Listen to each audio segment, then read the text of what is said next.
Miss Simran, advocate Chaitali Gaikwad, Salunkhe madam आणि Filippo Mensi and Mrs असेंब्री ॲग्निस आणि उपस्थित सगळं बंधूंना आणि भगिनींना. मित्रांनो, आपण सिंधुताई सपकाळ यांचं नाव आपण ऐकलेलं असेल. सिंधुताई सपकाळ म्हणजे अनाथांची माय म्हणून त्यांना ओळखलं जातं. त्यांनी ज्या प्रकारे चटके सहन केले, म्हणजे अक्षरशः त्यांनी जळत्या प्रेतावर भाकरी त्यांनी भाजलेल्या खाल्लेल्या आहेत. रेल्वे स्टेशनवर त्यांचा राहण्याचा काळ, त्यांनी किती हालअपेष्टा भोगल्या हे सगळं आपल्याला माहिती आहे. आज आपल्यात ते हयात नाही, परंतु सिंधुताई सपकाळ यांनी ज्या हालअपेष्टा भोगल्या, जे काही त्यांना अडचणी आल्या, त्या अडचणींना कदाचित बिराडे साहेब सामोरे गेले नसतील, परंतु मी त्यांच्यासोबत 2015 पासून जुळलेलो आहे. त्यांना मित्रांनो, कोर्टाची प्रोसेस खूप क्लिष्ट प्रोसेस आहे.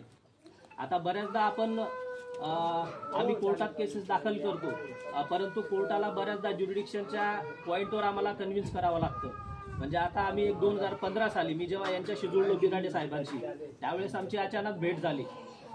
तर ते ॲक्च्युली त्यांचे 2 ॲडव्होकेट वेगळे होते, मी तिसरा ॲडव्होकेट होतो. तर त्यांनी मला अप्रोच झाले की तुम्ही ह्या केसेस बघणार का. ॲक्च्युली मला हा काही एक्सपिरियन्स नव्हता या केसेस बघण्याचा, परंतु ते मला अचानक भेटले. ॲक्च्युली त्यांचे वकील ॲबसेंट होते, त्याच्यामुळे भेटलो आणि मला त्यांनी अप्रोच झाले की तुम्ही बघणार का. मी हो म्हटलो, बघतो. मग ज्यावेळेस मी कोर्टात अपेअर झालो, त्यावेळेस कोर्टात केसेस खूप पेंडिंग होत्या सर. तर पेंडिंग असताना ज्यावेळेस मी व्हीपी दाखल करायला गेलो, त्यावेळेस देशपांडे साहेब होते. तर देशपांडे साहेबांसमोर व्हीपी दाखल करताना त्यांनी जेव्हा मला बघितलं, त्यावेळेस मला त्यांनी बोलले, बैसाने वकील, तुम्ही या केसमध्ये तिसरे वकील आहात आणि या केसेसमध्ये ड्राफ्टिंगमध्ये खूप चुका केलेल्या होत्या, खूप चुका होत्या. ॲक्च्युली दाखल करताना फार केअरफुली ड्राफ्टिंग करून मॅटर दाखल करावे लागतात. तर त्यांनी सांगितलं, तुम्ही बघता ते मान्य आहे, परंतु केअरफुली बघा, नाहीतर मी डिसमिस करेल, कारण खूप वर्षांपासून त्या केसेस पेंडिंग होत्या. तर साहेबांना कन्व्हिन्स केलं. त्या केसेसमध्ये आम्ही अमेंडमेंट केल्या आणि डिसाईड झालेत सगळे मॅटर. आणि एक प्रसंग असा सांगतो, एक केस अशी पेंडिंग होती. नाशिकचे डावरे साहेब होते, जे नाशिक प्रेसला काम करतात. तर त्यांची केस अशी झाली, त्यांचं ॲप्रॉक्सिमेट म्हणजे कंपोजिट एज जे होतं, त्या एजच्या ते वरती जात होते. देशपांडे साहेब म्हटले की बैसाने वकील, याच्यावर कन्व्हिन्स करा, नाहीतर बाळ तुम्हाला परत ॲडॉप्शन एजन्सीमध्ये द्यावं लागेल आणि पॅरेंट्सपासून बाळाला दूर करावं लागेल. त्यावेळेस ती आई खूप रडली होती. तर साहेबांना मी फक्त एवढं सांगितलं, साहेब मला 8 दिवसांची अवधी द्या, मी काहीतरी बघतो, त्याच्यावर जजमेंट काही मिळालं तर ते बघा, पण 8 दिवसाचीच तुम्हाला मुदत देतो. 8 दिवस मी 4-5 दिवस मी बरेच केसला शोधले. साहेबांची क्युरी अशी होती की ज्या दिवशी केस दाखल केली, तर त्या दिवसापासून ते एज कॅल्क्युलेट करत होते, तर ते कंपोजिट एजच्या वरती जात होतं त्यांचं. तर मी असा केसला शोधला की ज्या दिवशी त्यांनी काराला रजिस्ट्रेशन केलेलं आहे, तिथून ते एज कंपोजिट एज कॅल्क्युलेट केलं पाहिजे. मग मी तो केसला शोधला, तो साहेबांना दिला. साहेब कन्व्हिन्स झाले. साहेबांनी मला ॲप्रिशिएट पण केलं. ते मला म्हटले की नाव काय तुमचं, म्हणजे त्यांना माहिती होतं त्यांना. म्हटलं प्रसेनजित. मग ते म्हटले की प्रसेनजित कोण होता माहिती का तुम्हाला म्हणे. म्हटलं हो सर माहिती आहे. म्हटलं बुद्धिस्ट किंग होते म्हटलं ते. तर व्हेरी गुड म्हणे. तर पहिल्यांदा माझ्यासमोर अशी केस आली आणि ही जी केस तुम्ही ज्या प्रकारे स्टडी केली आणि मला सॅटिस्फाईड केलं, तर त्याबद्दल त्यांनी मला खूप म्हणजे कॉंग्रॅच्युलेट पण केलं आणि कीप इट अप त्यांनी मला शाबासकी दिली होती. तर तो जो प्रसंग होता ना, म्हणजे त्या आईला बाळ दूर जाणार हे जे तिला दुःख होत होतं ना, तर ज्यावेळेस ती ऑर्डर झाली की नाही बाळ तुमच्याजवळच येतं, त्यावेळेस त्या आईच्या चेहऱ्यावर जे हसू मी बघितलं ना, तो आनंद इतर दुसऱ्या कोणत्याही आनंदापेक्षा फार मोठा आनंद होता तो. आणि दुसरं अजून महत्त्वाचं की बिराडे साहेब जे काम करतायत, आपण दुसरीकडे बघतो की ह्युमन ट्रॅफिकिंगचा प्रकार भारतात फार मोठ्या प्रमाणात चालतो. म्हणजे बांगलादेश असेल, बिहार बॉर्डर असेल, UP बॉर्डर असेल, नेपाळ बॉर्डर असेल, बऱ्याच प्रमाणात गरिबीचा फायदा घेऊन जे ह्युमन ट्रॅफिकर असतात, ते गरीब फॅमिलीला अप्रोच होतात. त्या मुलींना, त्या पॅरेंट्सला ते 20-22 किंवा 20-30 हजार पैसे देतात आणि मुलीला विकत घेतात आणि ब्रॉथेलमध्ये टाकतात. आणि काही जे लहान बाळं असतात, म्हणजे हा पर्टिक्युलर गरिबीचा फायदा हे लोक कसे घेतात, त्या मुलांना ते विकत घेतात आणि त्यांना चाइल्ड लेबरमध्ये त्यांना टाकतात. हा प्रकार भारतात फार मोठ्या प्रमाणात वाढलेला आहे. लॉकडाऊनमध्ये तर खूप मोठ्या प्रमाणात झालेला आहे. एवढं आपल्यासमोर ते भारतात आलं नाही, मीडियाने ते कुठेही दाखवलं नाहीये.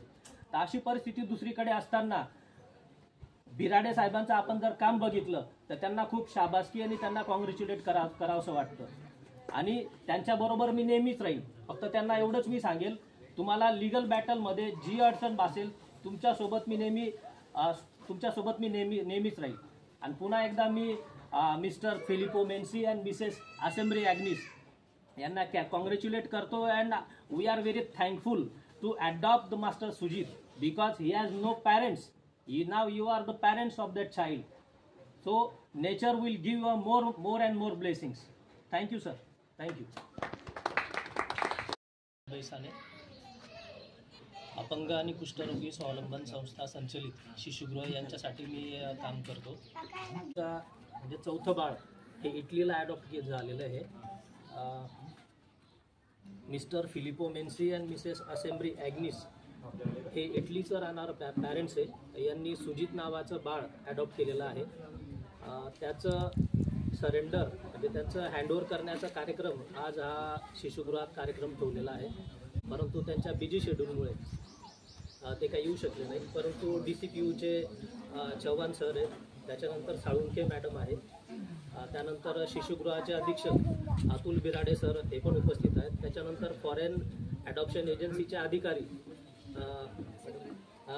मिस सिमरन यासुद्धा हजर आहेत. त्याच्यानंतर माझे कलिग ॲडव्होकेट चैतली गायकवाड यासुद्धा या ठिकाणी हजर आहेत. शिशुगृहाच्या माध्यमातून बऱ्याच मुलांना ॲडॉप्शन देण्याचं काम, पवित्र काम हे अतुल बिराडे साहेब करतात. यांच्यासोबत मी 2015 पासून जोडलेलो आहे. पोरांचं भविष्य घडवण्याचं काम, ज्यांना मातापिता नाही आहेत त्यांना मातापिता प्राप्त करून देण्याचं काम बिराडे साहेब बऱ्याच वर्षांपासून करत आहेत. त्या संदर्भातच आजचा हा कार्यक्रम ठेवलेला होता. आज एक छोटेखानी कार्यक्रमामध्ये मास्टर सुजित याचं हँडओव्हर करण्याचा कार्यक्रम आज या ठिकाणी पार पडलेला आहे. धन्यवाद. Who has adopted, I think so, more than 5 kids, and Shushmita Sen. I was coming to that point also in India, and another example is of Shushmita Sen. It's a prime example that a single mother can also adopt a child, and there are laws regarding this, that single mother and the parents who are willing to adopt. So this is carried out by the agencies. One of the agencies is yours. So and it is carried out by the CARA, provided by Central Authority of India. So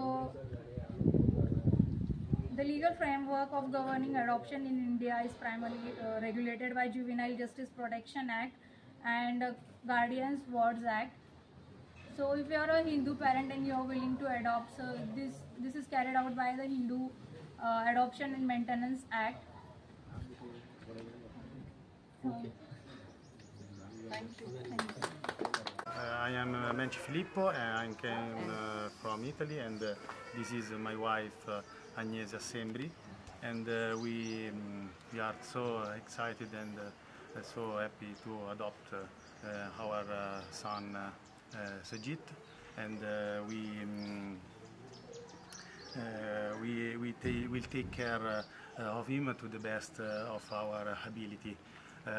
We know some special hospital to treat the special needs who that Sujit offer, and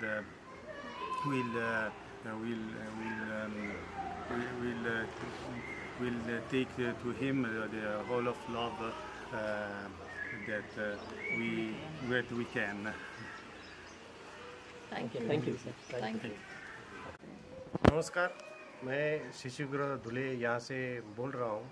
आज हमारी संस्था से 147 बच्चे, जो सुजीत नाम का जो बच्चा है वो बाहर देश में, इटली देश में आज उसका अडॉप्शन का प्रोसेस कंप्लीट हुआ है.